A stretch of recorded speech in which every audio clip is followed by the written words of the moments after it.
Welcome to the quick tutorial of PVAPins.com. PVAPins is a platform where you can buy or rent any country's phone number for verify any app. First go to PVAPins.com and click the sign up button. Now click the register new account button. Fill the box with proper information and tap the register button. After sign up successfully you will see the interface like this. For purchase or rent any number you have to recharge your account. The process is very easy. Just hover on top up option and select recharge your account. All available payment methods are shown here based on country. Select any of them and made a recharge successfully. After a successful payment the amount will add your account and will be shown here.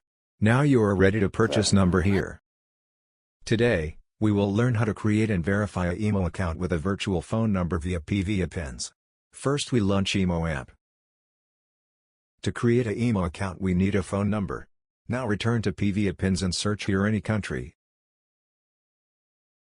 Select the country. Type IMO in the search box. We will see some available number with purchase cost. Select any number and wait a little bit. A phone number of selected country will be shown here. Take this number and use it to open IMO account. If it needed verification, don't worry, the verification code will be shown here. Take this code and finish the verification procedure. You are almost done. Let's enjoy your journey with PVAPins. Stay tuned for more updates.